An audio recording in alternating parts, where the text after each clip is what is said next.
নমস্কার। ২৬-এর মেগা এই debate, মহাসংগ্রাম mega ডিবেটে আপনাকে স্বাগত। ২৯৪টি আসন নিয়ে আমরা চুলচেরা বিশ্লেষণ করতে করতে এবার সেই মেগা ডিবেটে চলে এসেছি, এই কনক্লেভ স্টাইল ডিবেট, যেখানে গোটা বাংলার মানুষ জানতে চাইছে হবেটা কি।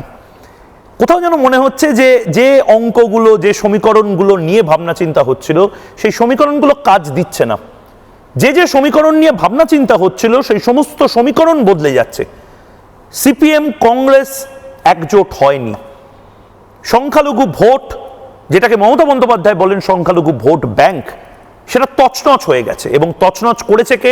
বিজেপি না, সিপিএম না, কংগ্রেস না।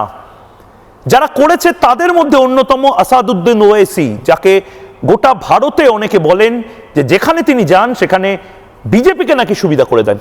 আবার অনেকে বলে যে মুসলিমদের আসল মাসিহা হচ্ছে আসাদুদ্দিন ওয়েসি।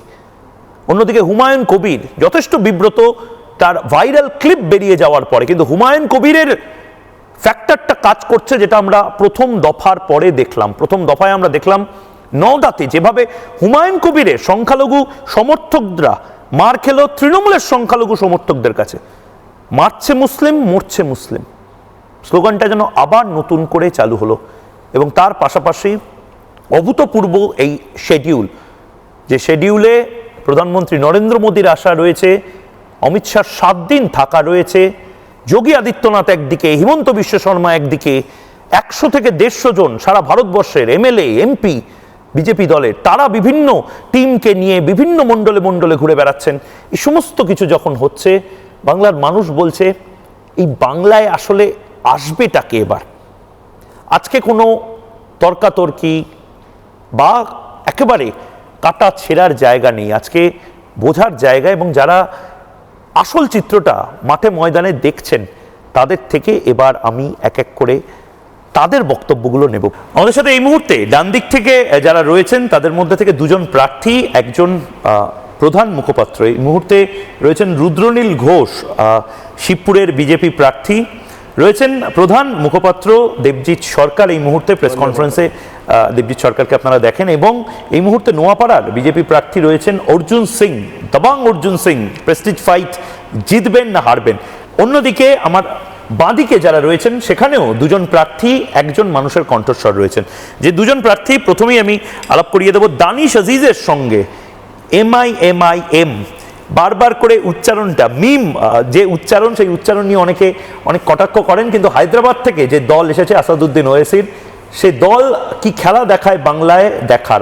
আসানসোলের প্রার্থী, মিমের প্রার্থী দানিশ আজিজ রয়েছে। তার ঠিক পাশে রয়েছে নন্দিনী ভট্টাচার্য, মানুষের কণ্ঠস্বর, পুরুষ অধিকার কর্মী।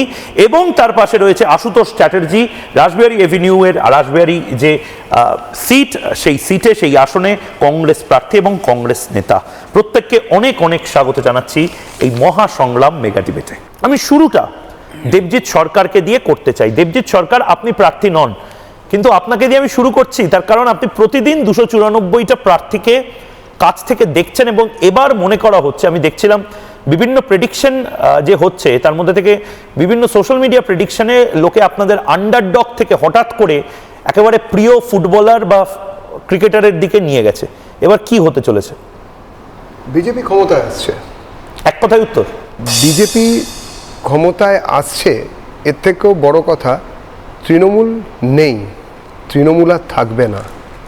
মানুষ এটা ঠিক করে নিয়েছেন যে বিজেপির সরকার গঠন তো হবেই, কিন্তু তৃণমূলকে কোনোভাবে কোনো রকমে আর ক্ষমতার ধারে কাছে রাখা যাবে না। দীর্ঘ 1.5 দশক, 15টা বছর যে পরিবর্তনের ডাক দিয়ে তৃণমূল এসেছিল, যেখানে কিনা মানুষের যে গণতান্ত্রিক অধিকার সেটাকে বাজেয়াপ্ত করেছিল তৃণমূল কংগ্রেস। বিভিন্ন সময় তৃণমূলের তরফ থেকে বিভিন্ন রকম আক্রমণ করা হয়েছে, মানুষের মেধা চুরি গেছে, বিভিন্ন সময় অর্থনৈতিক কেলেঙ্কারি হয়েছে। দেখুন, এইগুলো নিয়ে মানুষ বহুদিন ধরে ভেবেছে। কিন্তু এইবারে যেটা হয়েছে, প্রত্যেকটা মুহূর্তে মানুষের সঙ্গে, পশ্চিমবঙ্গের জনতার সঙ্গে মমতার যুদ্ধ চলেছে।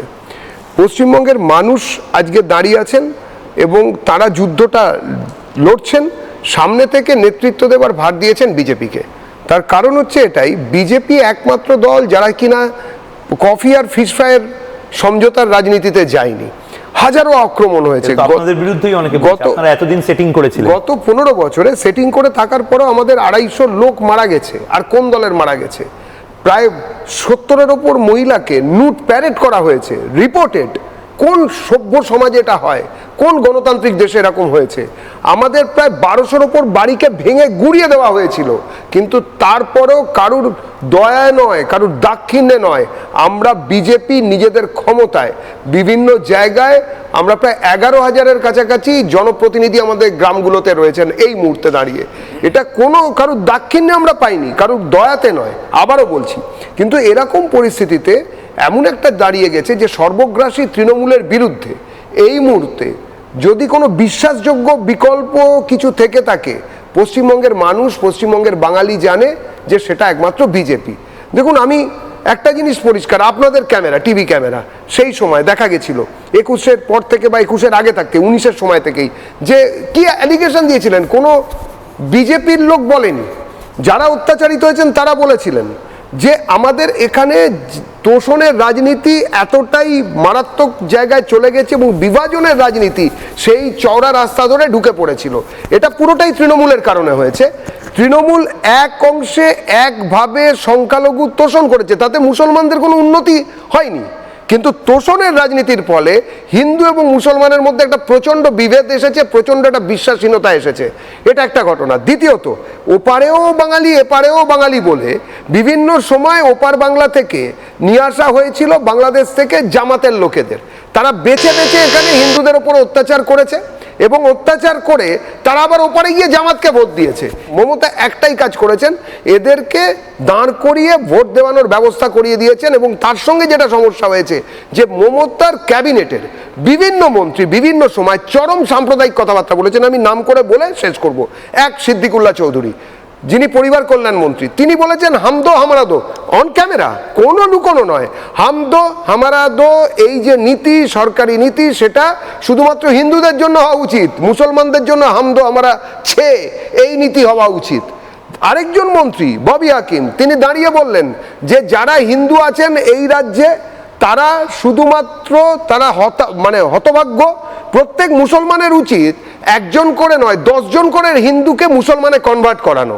এবং তার সঙ্গে আগামী 50 বছরের মধ্যে পশ্চিমবঙ্গের বাংলা ভাষার 50% মানুষ বাংলা ভাষীদের মধ্যে উর্দুতে কথা বলবেন। এই ধরনের কথা, হুমায়ুন কবিরের কথা তো ছেড়েই দিন, তিনি তো একেবারে 70% মুসলমানরা 30% হিন্দুকে কেটে জলে ভাসিয়ে দেবে। এগুলো একটা দিক। তার সঙ্গে এই রাজ্য থেকে প্রতিদিন মানুষ চলে গেছে অন্য রাজ্যে, তার কারণ শুধু আক্রমণ নয়, দুটো ভাতের জন্য। কোনো কর্মসংস্থানের ব্যবস্থা নেই।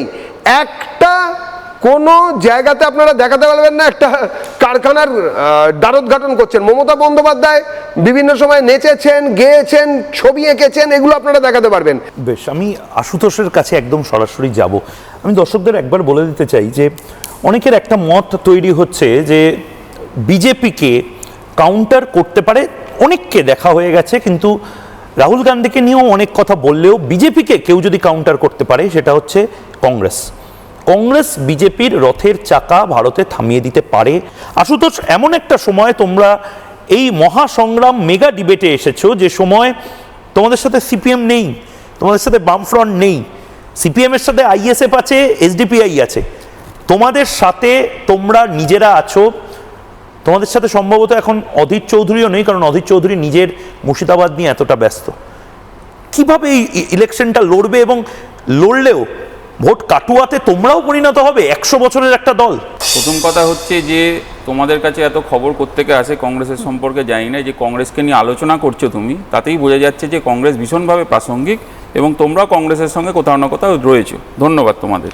এখন বিষয় যেটা হচ্ছে পশ্চিমবঙ্গে আমরা দেখতে পাচ্ছি দুটো ভাই আছে, তৃণমূল আর বিজেপি। একটার হচ্ছে দুর্নীতি আর একটা মূল্যবৃদ্ধি। তাদের বিরুদ্ধে মানুষ লড়ছে। 20 বছর পরে 294টা বিধানসভা জাতীয় কংগ্রেস এককভাবে লড়াই করছে এবং মানুষ বলছে যে সবাই এই কংগ্রেসের সঙ্গেই আছে, তার কারণ কংগ্রেসের থেকেই সবার উৎপত্তি। এই বাংলার মাটিটা কংগ্রেসের মাটি, ইন্দিরা গান্ধীর মাটি। যারা এখানে মানুষটা এসছেন তারাও খুব ভালো করে জানেন, তোমরাও খুব ভালো করে জানো ইতিহাসটা। তাই কংগ্রেসের পরিচয় বাড়ি বাড়ি গিয়ে দিতে হবে, এটা আমাদের খুব একটা মাথা ব্যথা নয়, কেন কংগ্রেসের প্রার্থীরা যেখানে যাচ্ছে, আমি আমার এলাকার কথা বলি রাসবিহারী বিধানসভা, তুমি এক্ষুনি বললে যে ভোট কতটা তোমরা কাটবে। আমরা বলছি আমরা কারোর ভোট কাটতেও আসিনি আর কাউকে আমরা জেতাতেও আসিনি, আমরা মানুষের আশীর্বাদে লড়াইটা লড়তে এসেছি। তার কারণ সারদা নারদা প্রথম যে চিটফান্ড, এই চিটফান্ডের বিরুদ্ধে প্রথম কংগ্রেসই কিন্তু মামলা করে, লড়াই করে, এটা স্মরণ করিয়ে দিই তোমায়।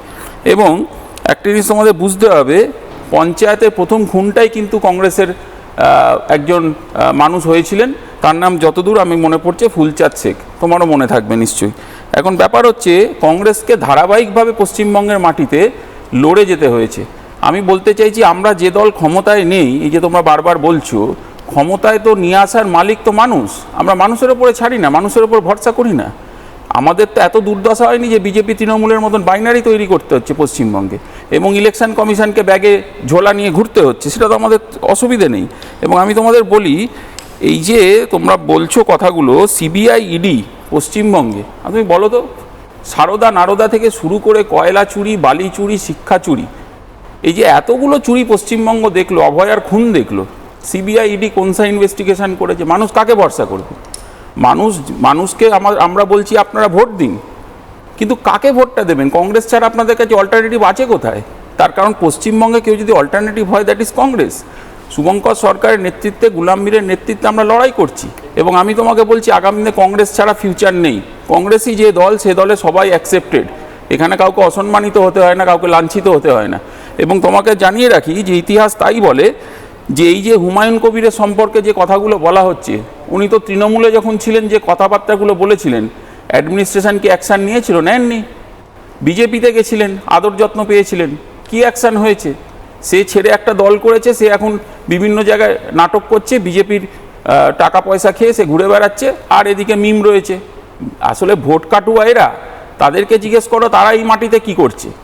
হায়দ্রাবাদ থেকে একজন, আর একজন বিজেপির পার্টি অফিস থেকে কন্ট্রোল, এবং তৃণমূল সঙ্গে সঙ্গে তলে তলে চলছে, পাতায় পাতায় চলছে।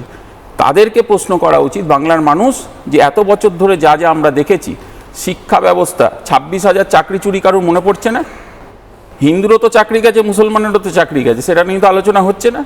আমরা প্রশ্ন রাখতে চাইছি, যে বাড়ির হিন্দু বাড়ির ছেলেও বেকার, মুসলমান ছেলের বাড়িও বেকার, তাদের নিয়ে কে আলোচনা করবে? তাদের নিয়ে আমরা আন্দোলন করেছি, আমরা আলোচনা করেছি, আমরা কোর্ট অবধি ছুটেছি, কিন্তু আমরা দেখেছি যে পশ্চিমবঙ্গের মাটিতে লড়াই প্রয়োজন, যে লড়াইটা আদপে জাতীয় কংগ্রেস ছাড়া ভরসা, যাকে বলে ভরসার জায়গা, সেটা কিন্তু অন্য দলে আছে কি না তাদের ইন্ট্রোস্পেকশন করে দেখতে হবে। বেশ, আমি এরপর অর্জুন সিংয়ের কাছে যাব। অর্জুন সিং, অনেক বিষয় নিয়ে সারা দিন আমাদের দর্শক যারা রয়েছেন তারা দেখছেন, সোশ্যাল মিডিয়ায় রিল দেখছেন, আপনি সবটা ভুলে, আপনার প্রচার ভুলে চোখটা খুলে এবার বলুন যে অর্জুনদা কি হতে চলেছে? রাজনীতিতে মমতা ব্যানার্জি রাজনীতির মান সম্মানটাকে শেষ করে দিয়েছেন। ভোটের রাজনীতি প্রথম থেকে শেষ অবধি মমতা ব্যানার্জি, যদি আমরা রাজনীতিটা দেখি 2019-এর পর থেকে বা 16 পর থেকে, তো রাজনীতি ভোট জেতাটাকে একটা মেশিনারি সিস্টেম তৈরি করলেন। ফলস ভোটিং, ভুয়া ভোটার, মরা ভোটারকে রেখে দেওয়া, আর তারপর একটা সংস্থাকে ঢোকানো হলো, আর অ্যাডমিনিস্ট্রেশনকে কাজে লাগানো হলো। মানে আইপ্যাকের লোকেরা কাউন্টিং হলে বসে একটা অফিসারের নামে ব্যাচ লাগিয়ে কাউন্টিং করাচ্ছে। 2021 সালে এই সরকার চলে যাওয়ার কথা, কিন্তু কি হলো, করোনার সময় ওই 10 ফুট দূর থেকে দেখতে হবে কার কত ভোট পড়েছে, সেই অফিসারগুলো সরাসরি ওখানে পুরো সিস্টেমটাকে ডিস্টার্ব করে।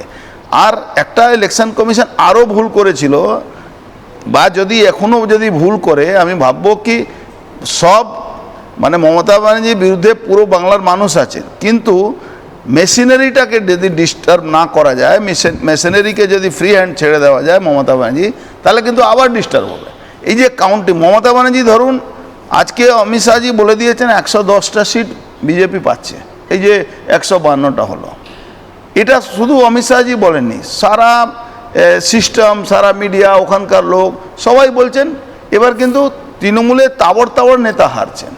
কিন্তু আপনি বলুন, কাউন্টিং হলে যদি এই ক্রিমিনালরা, এই গুন্ডারা ওখানে বসে, আর যদি মেশিনারি এই যে ধরুন রিসিভিং পয়েন্ট, এই যে ইভিএম মেশিন রিসিভ হচ্ছে আর রিসিভিং পয়েন্ট থেকে যাচ্ছে আপনার স্ট্রং রুমে, ওখানে 20টা প্রত্যেকটা বিধানসভায় 20টা ইভিএম মেশিন থাকে স্পেয়ার।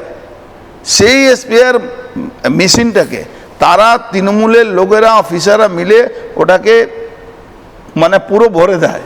ইলেকশন কমিশন সব করার পরে ওই জায়গা যদি না আটকাতে পারে তাহলে কিন্তু দেখবেন এআরও চেঞ্জ হয়েছে, এসডিও চেঞ্জ হয়েছে, বিডিও চেঞ্জ হয়েছে, কাউন্টিং হলে কিন্তু ওই কিরানিবাবু যারা ওই গুনতি করাবেন তারা কিন্তু চেঞ্জ হয়নি। তারা কিন্তু তারাই ওদের ডিএ দিতে পারছে না, তা সত্ত্বেও কিন্তু মানে ওই চটি চাটার কাজটা ছাড়ছে না। এখনও আমরা বারবার বলেছি, ইলেকশন কমিশনকেও আমি জানিয়েছি, এই সিস্টেমটাকে আপনাকে বাঁচিয়ে রাখতে হবে। দেখুন মানুষ এবার ভোটটা কিন্তু মানুষ লড়ছে। এবার যদি আমি বলি একজন পার্টির প্রতিনিধি হিসাবে আমি নিশ্চয়ই আমার একটা লড়াইয়ের মধ্যে আছি, কিন্তু এবার মানুষ তৃণমূলকে চাইছে না। ক্যান্ডিডেট ম্যাটার করছে না, এত বড় কথা আমি বলছি এবার মানুষ ম্যাটার করছে। মানুষ চাইছে, যেরকম 2011 সালে মানুষ চাইছিল বামফ্রন্ট চলে যাক, এবার কিন্তু মানুষ ডবলভাবে চাইছে চলে যাক। আপনি দেখেছিলেন একটা এই সুপ্রিম কোর্ট হাইকোর্টে কল্যাণবাড়ি একটা মামলা করলো, 800 লোককে গ্রেপ্তার করা যাবে না, 1 সেকেন্ডের মধ্যে রাজীব কুমার ওটাকে ফ্ল্যাশ করে আর প্রেস কনফারেন্স করে দিল।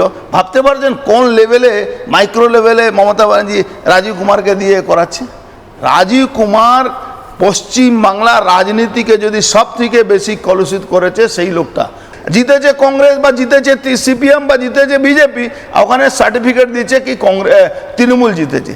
এই পরিস্থিতিতে এই হ্যাকারকে মমতা ব্যানার্জি অ্যাকচুয়ালি যেরকম ওনার পুরো পরিবার লোকেরা পুরো হ্যাক করেছে, এই যে কল সেন্টার চালিয়ে কোটি কোটি টাকা মানুষের প্রতারণা করছে, এই ইলেকশন হ্যাকার বলা যায়। ভোট চুরিটা তৃণমূলই করছে একদম। বেশ, আমি দানিশ আজিজের কাছে যাব, তারপর নন্দিনীতির কাছে যাব। দানিশ আজিজ, প্রথমত মিমের হয়ে প্রার্থী হওয়া কতটা টাফ, কারণ মিম তো জিতবে না সবাই বলে।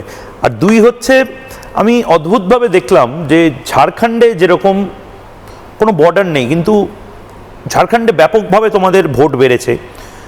আমি দেখলাম যে বাংলার যে চারপাশে বাংলাদেশ বা নেপালের বর্ডার রয়েছে, ঠিক সেই জেলাগুলোতে তোমাদের ভোট বাড়তে শুরু করছে বলে তোমরা মনে করছো। ব্যাপকভাবে তৃণমূল কংগ্রেস থেকে লোকে মিমে যাচ্ছে, কি মনে হচ্ছে? মানে মিম কি কোনো প্রভাব বিস্তার করতে পারবে? দেখুন, আপনাকে একটা কথা বলি, প্রার্থী হওয়াটা আমার কাছে কোনো নতুন ব্যাপার নয়। 2021-এও আমি প্রার্থী হয়েছিলাম। বিজেপির অত্যাচার, তৃণমূল কংগ্রেসের অত্যাচার, ওইখানকার মন্ত্রী মলয় ঘটকের অত্যাচার সয়ে আমি 5 বছর রাজনীতি করে আবার 2026-এ দাঁড়িয়েছি। প্রার্থী হওয়াটা আমার কাছে নতুন ব্যাপার নয়, প্রথম কথা। দ্বিতীয় কথা, আপনার প্রশ্ন যেটা ছিল ভোটটাকে দেবে আসানসোলে, দাঁড়ান বলতে দিন। সবার পোলটা খুলবো, বিজেপির পোল খুলবো, তৃণমূল কংগ্রেসও খুলবো, আর যে কংগ্রেস এসেছে এখানে বিজেপিকে জিতাবার জন্য তার পোলটাও খুলবো। দাঁড়ান বলছি, আপনি যে বললেন ঝাড়খণ্ড সীমান্ত এলাকায় আমাদের ভোটটা এসেছে, আপনি ভুল ইনফরমেশন। ওটা সীমাঞ্চল, ওটা বিহারের সীমাঞ্চল কিষানগঞ্জ। আমি কোনো সীমাঞ্চল বলে তো আপনি বললেন এখন, ওটা সীমাঞ্চল কিষানগঞ্জ, ওইখানে আমরা 5টা সিট জিতেছি। আর যিনি এখন বলছিলেন আমাদেরকে ভোট কাটুয়া, ওনাদের জন্য, ওনাদের মহাগঠবন্ধনের জন্য আমরা 3টে সিট হেরেছি, বলরামপুর বারসোই, আর 2টো সিট আমরা হেরেছি। একটা হেরেছি 300 ভোটে, একটা হেরেছি 4000 ভোটে, একটা হেরেছি 4500 ভোটে। আসল ভোট কাটুয়াটা কে, এটা ওনাকে তৈরি করে নিতে বলুন, উনি বেশি পরিকল্পনা করছেন, ওটা ওনার ব্যাপার। তৃতীয় কথাতে আসছি, আমি জিজ্ঞেস করতে চাই আপনার মাধ্যমে, তৃণমূল কংগ্রেস হোক বা ভারতীয় জনতা পার্টি হোক, এরা এসসি এসটি ওবিসি মাইনরিটিজের জন্য কি করেছে বলুন? কেন এরা বারবার এই যে বিজেপি বলছে কি আমি ক্ষমতাতে আসব, বাংলাতে আমি ক্ষমতাতে আসব, এই হবে সেই হবে, আমি আপনার মাধ্যমে বলে দিই, বিজেপি 7 জন্মে আসবে না বাংলাতে ক্ষমতাতে, এটা আমি আপনাকে আজকে বলে যাচ্ছি। বিজেপি আসবে না 7 জন্মে বাংলাতে ক্ষমতাতে, বিজেপি 7 জন্মে আসবে না। এইবার যে ভোটটা হবে, অবভিয়াসলি এটা জনগণের ভোট, জনগণের বিচার হবে। কিন্তু আগামী দিন মমতা বন্দ্যোপাধ্যায় যেভাবে বিজেপিকে নিজে থেকে হাত ধরে আরএসএস এর 600 অফিস থেকে 25,000 অফিস করে দিল আজকে বাংলাতে। আজকে মমতা বন্দ্যোপাধ্যায় বিজেপির দুটো এমএলএ থেকে 77টা এমএলএ করে দিল বাংলাতে। আজকে মমতা বন্দ্যোপাধ্যায় একটা এমপি থেকে শুরু করে উনি 22টা এমপি দিয়ে দিচ্ছেন বাংলাতে। আর বারবার উনি মুসলিম মাইনরিটিসদেরকে বিশেষ করে এসসি এসটি ওবিসিদেরকে টার্গেট করে বলছেন যে দেখো ভোটটা আমাকে দিতে হবে নাইলে বিজেপি চলে আরে আসবে। দানিশ, তুমি কি আপনাকে মুসলিমদের ভোটটা ঠেকা দেবে নিয়ে কেন? রেখেছো নাকি? আমি তো এটা বুঝতে পারছি না। বিজেপিকে- সব দল মুসলিমদের হয়ে কথা বলছে কেন? বিজেপিকে বা মমতা বন্দ্যোপাধ্যায়কে ভোটটা দেবে কেন মানুষ? এরা করেছে কি? এসসি এসটি ওবিসি মাইনরিটিসদের জন্য করেছে কি আসলে? আপনি বলুন তো। আর এই যে না, কংগ্রেস আমাকে আজকে আমাকে বলে একটা যাচ্ছে- কথা বলো, আমাকে একটা কথা বলো। তুমি প্রথম রাউন্ডে এটা নিয়ে আমি নন্দিনীদের কাছে যাওয়ার আগে পলিটিক্যাল রিয়াকশন নেবো, কিন্তু তুমি আমাকে একটা কথা বলো দানিশ। আমি এটা আগেও তোমাকে জিজ্ঞেস করেছি, ক্যামেরার সামনেও জিজ্ঞেস করছি। এই মাটিটা বন্দে মাতরম যিনি লিখেছেন তার মাটি। এই বাংলা থেকে বন্দে মাতরম শব্দগুলো লেখা হয়েছে, যে কালিটা কেনা হয়েছে সেটা বাংলার কোনো দোকান থেকে কেনা হয়েছিল।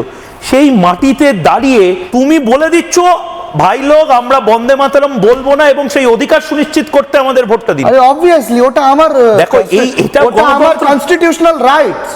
সংবিধান আমাকে রাইটস দিয়েছে, আমি কি খাবো, কি করব, কোথায় বসবো, বন্দে মাতরম বলতে কার আপত্তি সাথে কেন কথা তোমার? বলবো, বিজেপির সাথে কথা বলবো, টিএমসির সাথে আরে কথা যা বলবো। ইচ্ছা করো, বন্দে সেটা তো মাতরম কোনো তুমি বলছো না, বিজেপি বা আর তৃণমূলের বন্দে- মানে নেতা এটা decide unique, করবে না। আমি দর্শকদের বা ময়ূক বলছি। ভাই ডিসাইড করতে পারবে না না না, এটা। আমি খুব নগণ্য মানুষ। বা এটা ময়ূক ভাই ডিসাইড করতে পারবে আচ্ছা, না। এটা নিয়ে একটা এটা আমার সাংবিধানিক অধিকার। আর একটা কথা বলছি, শুনুন এক এক করে, এক এক করে। শুনুন, আর একটা কথা বলছি। বিজেপি আর তৃণমূল কংগ্রেস কিভাবে একসাথে হাতে হাত মিলিয়ে রাজনীতি করছে বাংলাতে, সেটা আপনাকে একটা প্রুফ দিচ্ছি। আপনি বলুন তো, 1069 পেজেসের একটা ইডি চার্জশিট সাবমিট করেছিল কার বিরুদ্ধে? অভিষেক বন্দ্যোপাধ্যায়ের বিরুদ্ধে, যেখানে অভিষেক বন্দ্যোপাধ্যায়ের 75 জায়গা নাম ছিল। কেন আজ পর্যন্ত অভিষেক বন্দ্যোপাধ্যায় অরেস্ট নয় বলতে পারবে কেউ? বেশ, আমি দানিশ আজিজ যে কথাগুলো বললো সেটা নিয়ে ছোট্ট করে প্রতিক্রিয়া নিয়ে নিতে চাই। আশুতোষ, ছোট্ট করে। আমি মিমের ভাইকে বলতে চাই একটাই কথা, যে জয় সংবিধানটা ভালো করে বলুক তাহলেই হবে, কারণ সব লেখা আছে, ওগুলো পড়লে হবে। আর ওরা তো জানে না। আরে সংবিধানটা আরে, আপনাদের বলুন, থেকে বলুন, প্রমাণ বলুন, করতে বলুন, হবে কি? দরকার তো এক এক করে। সংবিধান বলো না, আমরা চাইছি তো। তুমি যেটা চেঁচিয়ে বলবে, যেটা বলবে, আমরা যেরকম চেঁচিয়ে বলি। যাই হোক, আমি যেটা বলতে চাই, ওকে ও তো জানে না ইতিহাসটা। কংগ্রেসের আমলে হোম মিনিস্টার পর্যন্ত মুসলমান ছিল পশ্চিমবঙ্গে। একটু ইতিহাসের পাতাগুলো খুলে দেখে নিতে হবে। আমি দেবজিৎ সরকারের কাছে প্রতিক্রিয়াটা নেব। দেবজিৎ সরকার একটা ইউনিক জিনিস বাংলায় হচ্ছে, এটাকেই বোধহয় গণতন্ত্র বলে ভারতে। একটা দল, রাজনৈতিক দল, ভারতের একটি রেজিস্টার্ড রাজনৈতিক দল, বন্দে মাতরমের ভূমি, বন্দে মাতরম যেখানে লেখা হয়েছে তার মাটিতে দাঁড়িয়ে দানিশ আজিজ এবং তার মতন ইমরান সোলাঙ্কি ভাই, অন্যান্য আমি নাম সবকটা নাম আমি বলছি না, তারা বলছে যে আমাদের একটা এজেন্ডা হচ্ছে বন্দে মাতরম বলতে কেউ জোর করবে না, এটাও সুনিশ্চিত করার জন্য মিমকে ভোট দিন। এবং শুনলে বাকিটা। আমার একটা মানে আমি প্রথমবার এই সুযোগ পেয়েছি রিপাবলিক। আমি একটু সময় চেয়ে নিচ্ছি যে আমি সরাসরি কোনো মিমের শুধু সদস্য সমর্থক নয়, একজন রাজ্য নেতা। প্রার্থী এবং রাজ্য নেতাও, রাজ্য অন্যতম নেতা নেতা। এবং প্রার্থী, তার সঙ্গে আমি কথা বলার সুযোগ পাচ্ছি। আমাকে একটু অ্যালাউ করা হোক, কারণ আমাকে একটু কিছু জানতে হবে। প্রথম কথা হচ্ছে, ভাই দানিশ, বন্দে মাতরমে আপত্তিটা কোথায়, মিমের আপত্তিটা কোথায়, এটা একটা ক্লিয়ার করে বলো, তাহলে আমাদের সুবিধা হবে। মানে বন্দে মাতরম এটার সঙ্গে তো কংগ্রেসও বলে, বিজেপিও এই ধ্বনি দেয়, তৃণমূলও দেয়, বন্দে মাতরম অনেকেই বলে, বা যারা এগুলো কোনো পার্টি করে না। তোমাদের আপত্তিটা কোথায়, সেটা যদি একটু আরে আমি একটা কথা আপনার থেকে জিজ্ঞেস করব, আপনি আমাকে প্রশ্ন করছেন, আমি আপনাকে প্রশ্ন আগে করছি। উত্তরটা দিয়ে নিলে একদম উত্তরটাই, প্রশ্নের মধ্যেই আপনার উত্তর আছে। আপনি বলুন তো, সংবিধান আমাদেরকে কি রাইটস দিয়েছে? কি রাইটস দিয়েছে বলুন? সাংবিধানিক সমস্ত রাইট, সংবিধানিক সমস্ত রাইটস দিয়েছে। আমি কি খাবো, কি, আমি আগেও বলেছি এই চ্যানেলে, এখানেই বসে বলেছি, আবার আপনাকে বলছি, আমি কি খাবো, কি বলবো, কার সাথে কথা বলবো, কার সাথে বলবো না, বন্দে মাতরম বলবো কি বলবো না, জয় হিন্দ বলবো কি বলবো না, জয় মিম জয় ভীম বলবো কি বলবো না, সেটা আপনাদের থেকে তো শিখতে হবে না, সেটা আমার সাংবিধানিক তাহলে rights। বন্দে মাতরম আমি বলতে বলতে পারি, তোমাদের আপত্তি যা রয়েছে? চাইবো তাই বলবো। না, বন্দে মাতরম বলতে তাহলে তোমাদের আপত্তি রয়েছে? বন্দে না, মাতরম আপত্তির কি আছে? আপত্তি নেই? আপত্তির কি আছে? মানে বন্দে আমার মাতরম লিডার বলবে? ব্যারিস্টার আসাদুদ্দিন আবিসি সাহেব বলেছে, না, বন্দে আমার মাতরম ইচ্ছে, বলতে আপত্তি আছে আমার কি নেই? পার্সোনাল রাইটস, না, যে একদম আর্টিকেল right, সংবিধান right, আমাকে না, না, রাইটস দিয়েছে, না, না, সে ধরো- অনুযায়ী আমি বলবো। জবাব আমি দেব না, ধরেছি। এইবারে মুশকিলটা হচ্ছে যে ময়ূক, এটা কোনো নতুন ঘটনা নয়। 1905 মুসলিম লীগ তৈরি হয়েছিল কোথায়? আমার মুসলিম লীগ বা তোমার নিয়ে কোনো অসুবিধে নেই। আমাদের একটাই, এটাই হচ্ছে সোশ্যাল প্রবলেম একটা। দানিশের পিতৃদেব যিনি আছেন, তাঁর বাবা যিনি আছেন, তাঁর বাবা যিনি আছেন, তাঁর বাবা, এরকম করে 10-12 পুরুষ যদি আগে আমরা যাই খুব বেশি হলে, তাহলে দেখা যাবে আমার নাম টাইটেল যা আছে তার সঙ্গে ওদেরও নাম টাইটেলে কোনো ফারাক হবে না। এই মুহূর্তে আমার হাতের রক্ত যদি কেটে ফেলা হয় আর দানিশের রক্ত যদি কাটা হয়, আমাদের এই মুহূর্তে জেনেটিক মানে ডিএনএ যদি দেখা হয়, তাহলে দেখা যাবে ওর ডিএনএ আর আমার ডিএনএ এক, রাদার দ্যান ওর ডিএনএ কখনোই কিন্তু আরবের লোকেদের সঙ্গে মেলে না। ও আরব কান্ট্রি হতে পারে। আপনি বারবার আরব আর পাকিস্তান কেন চলে যাচ্ছেন দাদা? আমি এটা তো বাংলার কথা, আমি বাংলার কথাই তো বলছি। দানিশ বারবার আমি একটা প্রশ্ন করতে চাই, আমি বলছি, শোনো না ভাই, কোন বাংলা শব্দে দানিশ নাম হয়? কোন বাঙালি তার ছেলের নাম বাংলায় রাখতে পারে না সেটা আমরা জানি। সুতরাং দানিশ, এই জায়গা থেকেই আমাদের সমস্যা, যে যেখানে বাঙালি বলে দাবি করা একজন লোক বাংলায় নিজের ছেলের নাম রাখতে পারবে না, মেয়ের নাম রাখতে পারবে না, নাম রাখতে হবে আরবের, সেই ক্ষেত্রে এই সমস্যাটা হচ্ছে, মুশকিলটা গুলিয়ে যাচ্ছে। ওই জন্য বন্দে মাতরম বলতে পারবে না। বন্দে মাতরম মানে কি? মাকে বন্দনা করি, দেশকে কি মা বলে মানছি না? অন্য কোনো ভাষায় তোমরা কি এই কথা বলতে চাইছো? না। এই পরিস্থিতিতে দাঁড়িয়ে দেশ একবার ভাগ হয়েছে, সেটাতে ভাগে সব থেকে হরিয়ানার লোকেদের দেশভাগ নিয়ে খুব কিছু বোঝার নেই। যারা তামিলনাড়ুর লোক কিংবা অন্ধ্রপ্রদেশের লোক, তারা দেশভাগের তারা দেশভাগ, কিছুটা মাটি চলে গেছে, কিছু মানুষের ওপর অত্যাচার হয়েছে, কিন্তু তার বাইরে তাদের কষ্ট কতটা হবে জানি না। কিন্তু যারা পশ্চিমবঙ্গের মানুষ, তাদের দেশভাগ নিয়ে যথেষ্ট ব্যথা আছে। আমরা যারা ওপার বাংলার লোক, আমরা যারা এক কাপড়ে রাত্রির অবধি জানতাম না যে দেশটা ভাগ হয়ে যাচ্ছে, পরের দিন আমাকে প্ল্যাটফর্মে গিয়ে দাঁড়াতে হবে। এমনকি চন্দন এবং আমাদের ওর বাবা যে হচ্ছে খুন হয়ে গেল, হরগোবিন্দ মুর্শিদাবাদে, তারা কেন খুন হয়েছিল? তারা এই জন্য খুন হয়নি তারা বিজেপি করতো না, তারা এই জন্য খুন হয়নি তারা তৃণমূলের বিরুদ্ধে গিয়ে ভোট দিচ্ছিল বলে, তারা এই জন্য খুন হয়নি যে তারা কমিউনিস্ট পার্টির সদস্য ছিল বলে। তাদের একটাই দোষ ছিল, তারা হচ্ছে প্রতিমা তৈরি করতো। তুমি ভাবতে পারো ময়ূক, রাত্রেবেলায় বাড়িতে দাগ দিয়ে আসা হয়েছিল হিন্দু বাড়িগুলোকে। আমি অদ্ভুতভাবে দেখেছি দানিশ এবং নওশাদ, দুজনে, নওশাদ আজকে আসতে পারেনি, ও ক্যাম্পেনে আছে বলে, দুজনে কিন্তু একটা কথা বলে, ময়ূকদা আমরা কিন্তু শুধু মুসলিমদের দল নই, আমরা এসসির দল, এসটির দল, পিছিয়ে পড়া বঞ্চিত দলিতদেরও দল। দলিত এবং মুসলিম এক করার একটা প্রবণতা বারবার ভারতে এসেছে। এটা বরাবরই এসেছে। তথাকথিত দলিত সমাজ বলে আমরা যারা বলি হিন্দুদের, তাদের একটা যে কোনো পাড়াতে ঢোকো এবং ঢুকে ওর দলের যে নামটা MIM পুরো, সেই পুরো নামটা বলে জিজ্ঞেস করো যে এর মানে কি বলতে পারেন? মা, ঠাকুমা, আচ্ছা ঠিক আছে, ওনারা না একটু পিছিয়ে পড়া, যারা চূড়ান্ত শিক্ষিত, দলিতদের মধ্যেও তো শিক্ষিত লোকেরা রয়েছেন, তাদের কাছে গিয়ে ওই উর্দুতে তৈরি করা শব্দটার মানেটা জিজ্ঞেস করো তো। নন্দিনীদি দেখুন, ঘুরে ফিরে বাংলায় কোথাও একটা আন্ডার কারেন্ট মানে টেনে নিয়ে যাচ্ছে। আমি শুরুটা করছিলাম দুর্নীতি দিয়ে, শুরুটা করছিলাম চাকরি দিয়ে, অর্জুনদা বললেন যে এবার মানুষ ঠিক করে নিয়েছেন, দেবজিৎদা বললেন অনেক কথা, কিন্তু সেই পুলটা কিন্তু হয়ে যাচ্ছে যে এবার বাঙালি হিন্দুরা বাঁচবে না, এবার ওই ইশতেহার শব্দগুলো থাকবে, আরবি শব্দগুলো থাকবে। প্রধানমন্ত্রী নিজে বলেছেন যে এরা ইশতেহার ব্যবহার করে শব্দ। কোথাও গিয়ে কি মনে হচ্ছে বাংলা ভীষণভাবে পোলারাইজড হয়ে গেছে? তুমি কি মনে করছো? হ্যাঁ, মানে আমি ভালো, মানে যে আমি যে কথাটা বলতে চাইছিলাম ময়ূক, তুমি সেই কথাটা আগেই বলে দিলে। আর এখন তো মানে সিচুয়েশন এমন, প্রেমিক প্রেমিকা দেখা হলে প্রথম বলছে যে 4th মে কি হবে বলো তো, প্রেমের কথাটা তো আর হচ্ছে না। মানে সাংঘাতিক একটা হাই ভোল্টেজ ইলেকশন, আমি বোধহয় জন্মে থেকে এরকম দেখিনি। তো আর যেটা বলতে চাই যে আমি না এই কথাটা আগেও বারবার তুলছিলাম যে আচ্ছা ভারতবর্ষ ছেড়ে দিলাম, বাংলাতেও তো আরও অনেকে থাকেন, মানে আমরা কেন এটাকে শুধু হিন্দু মুসলিমের বাইনারিতে নিয়ে চলে এলাম? বাংলায় তো শিখ আছেন, জৈন আছেন, বৌদ্ধ আছেন, পার্সি আছেন, বহু লোক আছেন, আরও খ্রিস্টান আছেন। তো এটা আমাদের কাছে কেন হয়ে গেল শুধু হিন্দু মুসলিমের বাইনারি? এটা তো হওয়া উচিত ছিল না। আমরা তো আর কাউকে নিয়ে চিন্তিত নই, তাই না? সংখ্যালঘু বলতে তো আরও অনেক লোক আছেন, আমরা কেন একবারও তাদের কথা ভাবছি না? কেন তাদের ভোট নিয়ে আমরা কেউ চিন্তিত নই? মানে তারা কি কেউ হিসেবের মধ্যে পড়েন না? তাহলে কিন্তু এই যে রিভল্টটা একদিন তাদের কাছ থেকেও আসতে পারে। আজকে আমরা যেই বাইনারিটাই অভ্যস্ত হলাম, তাহলে আমাদের কিন্তু মাথায় রাখা উচিত একদিন তাদেরও কিন্তু নিজেদের অবহেলিত মনে হতে পারে। আজকে যে ST, SC, OBC আর আজকে মুসলিম এসব নিয়ে এত কথা, এটা কিন্তু আপনারা মাথায় রাখবেন। কারণ এটা কিন্তু যদি আপনারা বলেন তাহলে ন্যায়ের সঙ্গে অন্যায় লড়াই, তাহলে এই অন্যায় তারাও ভাবতে পারেন আমাদের কোনো পাত্তা দেওয়া হলো না, অথচ এই ভোটে কিন্তু তারাও ভোট দিচ্ছেন। আপনারা কখনো কিন্তু তাদের কথা কেউ ভাবছেন না। আপনারা যে বলছেন যে মুসলিমদের জন্য তৃণমূল কি করেছে বা বিজেপি আসলে কি করবে, এই যে কংগ্রেস কি করেছে, সিপিএম কি করলো, তাহলে তাদের কথা আমরা কেউ ভাবলাম না? তারাও কিন্তু একসময় এটা মনে করতে রাজনৈতিক পারে। দলগুলো মানুষের কথা আলটিমেটলি, রাজনৈতিক দল মানে ধান্দাবাজ, এই ব্যাপারে কোনো সন্দেহ নেই। কেউ কি আপনি ভাবেন নাকি মানুষের কথা কেউ ভাবে? সবাই নিজেদের ধান্দার কথা ভাবে। কেউ ভেবেছে মানুষের কথা, জনগণের কথা? তার প্রথম এবং প্রধান উদাহরণ আমি যেটা নিয়ে কাজ করি। আপনি আমাকে বলুন তো ময়ূর, এই যে এত রাজনৈতিক ইস্তাহার তৈরি হয়েছে, ম্যানিফেস্টো, কোথাও এক লাইন পুরুষ মানুষের জন্য একটাও কথা আছে? কেউ ভেবেছেন? সবাই বলছেন মেয়েদেরকে ভোট দিন, মেয়েরা ভোট ব্যাংক। 3000 টাকা করে পাবে। হ্যাঁ, 1500 টাকা, 3000 টাকা, কেউ 1500, কেউ 2500। আচ্ছা, কেউ ভেবেছেন পুরুষ মানুষকেও ভোট দেওয়ার কথা বলা উচিত? অথচ সব কিছু তো পুরুষ মানুষ করছেন। এখানে যে কজন দাঁড়িয়ে আছেন আমি বাদে সবাই তো পুরুষ মানুষ, কেউ ক্যান্ডিডেট বা কেউ মুখপাত্র। তাদের একবারও কেন মনে হয়নি যে কই আমাদের কথা তো কেউ কিছু বলছেন না, আমাদেরকে ভোট দেওয়ার অনুরোধ কেউ করছেন না? সবাই তো গায়ে গুজরা, বানের জলে ভেসে আসা সবাই। একবারও ওনাদের কারোরও মনে হয় না কিন্তু যে কই পুরুষ মানুষের জন্য তো ইস্তেহারে একটাও আপনি কথা এখন নেই। মহিলা ভোট ব্যাংকের মতন পুরুষ ভোট ব্যাংক হ্যাঁ, চাইছেন নাকি? পুরুষ অবশ্যই, কারণ পুরুষ ভোট ব্যাংক তো আজও এই দেশে বেশি। হঠাৎ করে যদি পুরুষ মানুষ মনে করেন আমরা আর ভোটে কেউ দেবো না ভোট, কি হবে তখন? কেউ ভেবেছেন একবারও পুরুষ মানুষের কথা? একটা লাইন, অথচ কোনো একটা দল যদি একবারও বলতেন, তারা বুঝলেন না, তখন সেখানে মহিলাদের ভোটটাও কিন্তু যেত। কারণ সেই বাড়ির যে মা, বউ, মেয়ে বা বোন, তারা ভাবতেন অ্যাটলিস্ট আমার বাড়ির ছেলেটার কথা ভাবলো। আপনারা তো কেউ ভাবলেনই না কোনোদিন এই কথাটা, কারণ আপনারা তো কেউ এই গ্রাউন্ডটায় নেমে কেউ কাজই করেননি।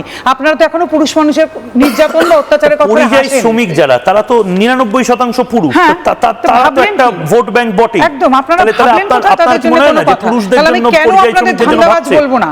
কেন ধান্দাবাজ বলবো না? প্রশ্ন দিকে উত্তর আমাকে দিতে হবে। হ্যাঁ, বলুন। দিদি, এটা কিন্তু ভ্যালিড জিনিস না বলেছে। বলেছে, একদম ভ্যালিড, আমি ইনভ্যালিড মানছি ছোট্ট করে না। 30 দিদি, seconds, তারপরে রুদ্রনীল একদম। লাগাচ্ছে ও। আমার কথা দিদি, সব দিদি, বুঝলাম। তুমি দেখো, মানতাম নারী পুরুষ, মানতাম বিজেপি আপনারা দেখছে একটা শুধুই মানুষ। আপনারা একটা বেশ। নারায়ণ ভান্ডারও ভাবতেন। নারায়ণ ভান্ডার কেন ভাবা হয়নি সেটা নিয়েও আমরা 100 বার আলাদা করে বলবো। আলোচনা করব, কিন্তু এই মুহূর্তে সাক্ষাৎ নারায়ণ আমাদের সঙ্গে রয়েছেন প্রতিদিন। কখনো নর্দমায় নেমে পড়ছেন, কখনো গালে চুমু খেয়ে দিচ্ছেন, কখনো বিভিন্ন জায়গাতে গিয়ে মাছের বাজারে গিয়ে মাছ কাটছেন। আমি জানি না মাছ কাটার অভিজ্ঞতা ছিল কিনা। যা যা হচ্ছে ভাইরাল প্রার্থীরা, তুমিও আপাতত বোধহয় রং করনি এখনো, আমি দেখলাম একজন রং করতে উঠে গেছে। এই মুহূর্তে বাংলায় কি হচ্ছে সেটা তো আমি দেখতে পাচ্ছি, কিন্তু আমি অর্জুনদাকেও জিজ্ঞেস করলাম যে তোমার সিটটা নিয়ে না, তোমরা সবচেয়ে বেশি মানে রিপোর্টারদের মতন সবচেয়ে বেশি মানুষের ভাইবস বুঝতে পারছো। কি চলছে বলো তো, মানে কি হবে? তুমি সবকিছু আলাদা করে রেখে একটু নিউট্রালিটির জায়গা যতটা পারো 1% হলো, কি হতে চলেছে? মানে টেনশন বাড়ছে আমাদের সবার। দেখো, পশ্চিমবঙ্গের একটা স্পন্দন ডেফিনেটলি আমরা আগের দিন দেখতে পেয়ে গেছি প্রথম দফার একটা ভোটে।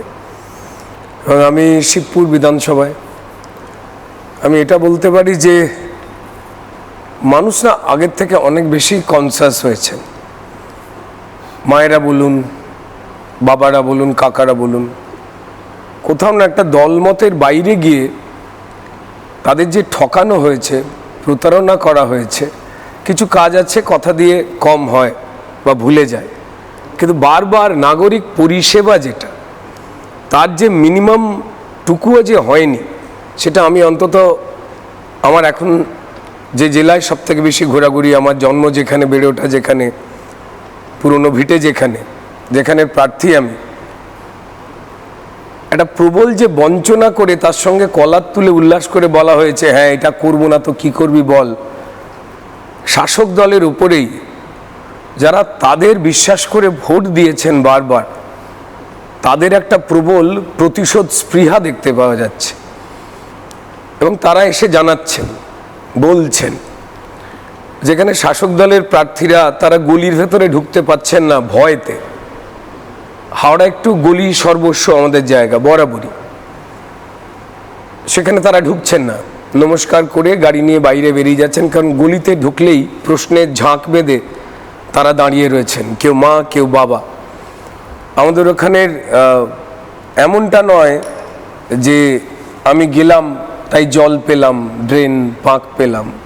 বৃষ্টি না হওয়াতেও গোড়ালি অবধি জলেতে কিন্তু পুরো বাচ্চা বড়দের যাতায়াত করতে হয় ড্রেন পাঁকের জল। এবং তার সঙ্গে সঙ্গে হাওড়া একটা শিল্পাঞ্চল যা অনেকটাই ধ্বংস করে দেওয়া হয়েছে, সেই কলকারখানা থেকে অ্যাসিড জল বেরোয়, সেখান দিয়ে পরিবারের লোকজনকে হাঁটতে হয়। অ্যাসিড জল সেটা কি? হ্যাঁ, আমাদের অ্যাসিড জলটা কি? হ্যাঁ, সেটা কি লোহার আমাদের যে লেদ কারখানায় মুক্তমুখগুলো ছিল তাদের যে কেমিক্যাল ওয়াটার যেটা, সেটা কিন্তু মারাত্মক। কেমন? সেটাতে মানুষজন বাসন কোষণ মারছেন, হ্যাঁ হাত পা ধুচ্ছেন। অবশ্যই অবশ্যই, মানে শুধুমাত্র এই মশাবাহিত ডেঙ্গি ম্যালেরিয়া ড্রেন পাক জলটা নয়, তার সঙ্গে দুটো পাঞ্চ হয়ে যাচ্ছে, এবং সেটা যদি বৃষ্টি হয় তো তাহলে বাড়ির রান্নাঘরে ঢুকে যায়, বেডরুমে ঢুকে যায়। এটা আজকে নয়, 15 বছর ধরে হাওড়া এই জায়গায় রয়েছে। এবং সব থেকে বড় কথা, সবাই জানলে অবাক হবেন, একটা 500 বছরের পুরনো শহর, সেখানে 2018 সাল থেকে হাওড়া মিউনিসিপ্যাল কর্পোরেশন পরিকল্পনা করে বন্ধ। পৌর পিতা বলে কেউ নেই, তারা এখন হচ্ছেন পৌর দালাল। আমি দুদিন আগে গিয়েছিলাম, একটি বাচ্চা ছেলে, সে আমার জামা ধরে টেনে বলছে, আঙ্কেল আঙ্কেল ওই ভ্যাটটা পরিষ্কার হবে না, আমায় ঘুরে ঘুরে স্কুল যেতে হয়। একটু বৃষ্টি হয়ে গেলেই স্কুলগুলো যাওয়া বন্ধ থাকে। আমাদের এখানে ওভারব্রিজ নেই। একটু আগেই এটি পরিবার পরিষ্কারে এসে বলল যে আমরা এখানে বাড়ি বিক্রি করে চলে যাব ঠিক করছি। বাড়িতে অতিথি আসতে চায় না, মেয়ের বিয়ে ভেঙে যায়, যে 3 মাস জল থাকে, ভেলা বেরোয় কর্পোরেশন। আমার শিবপুরের 10টি ওয়ার্ডে দল মত নির্বিশেষে যারা মানুষ রয়েছেন, যারা ভোট দান করেন, তারা দান করেই এসেছেন, আর তাদের লুট হয়ে গেছে।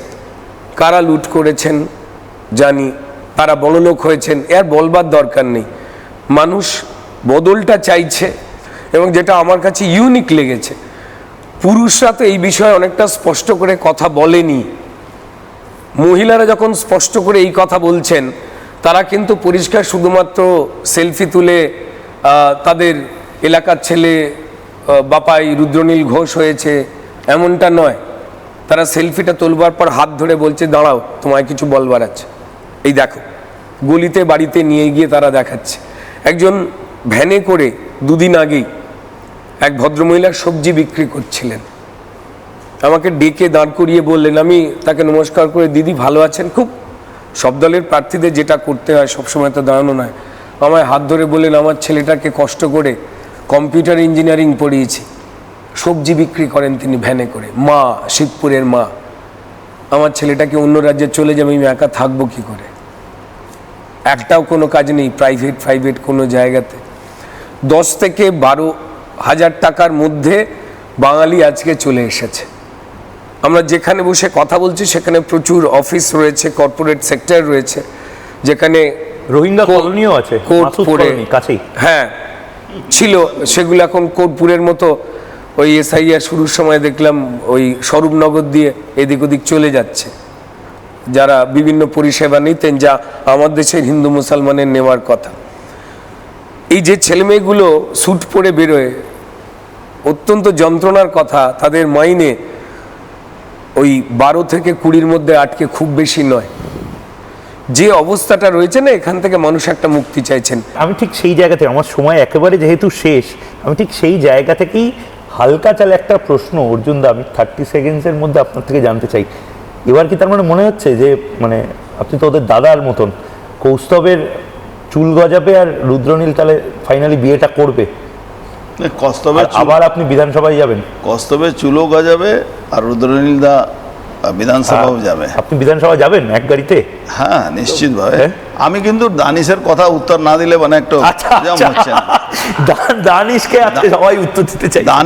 দানিশ একটা কথা বলেছে কি বন্দে মাতরম ওরা বলবে না, ঠিক আছে বলবে না, এখন প্রকাশ্যে Actually বলছে না, কারণটা কিন্তু কি? বলছে যে- একটা ভালো প্রশ্ন হয়েছিল, মুঘলরা যখন আসে ভারতবর্ষের মধ্যে, তখন ওরা দেখলো শুধু আমরা লড়লে হবে না, হিন্দুদের মধ্যে একটা সমস্যা ছিল, কিছু মানুষ ওই জাতিবাদকে প্রশ্রয় দিত।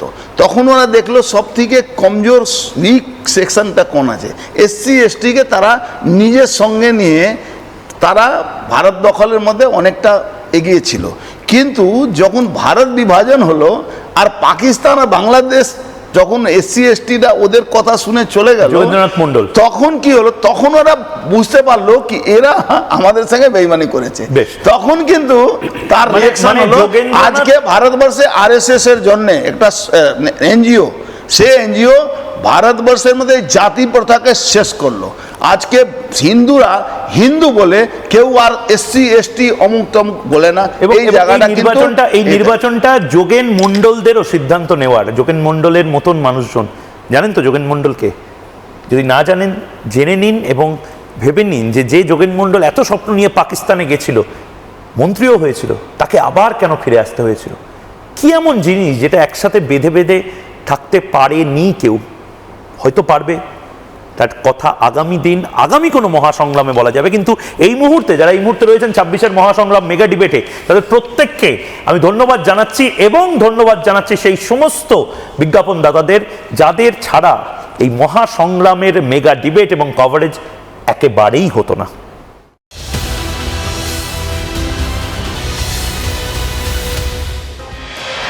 নানা ধরনের কন্টেন্ট দেখার জন্য লাইক করুন, শেয়ার করুন আমাদের ফেসবুক পেজ, সাবস্ক্রাইব করুন আমাদের ইউটিউব চ্যানেল। পাশাপাশি অন্যান্য ব্রেকিং নিউজের জন্য অবশ্যই চোখ রাখুন রিপাবলিক বাংলায়।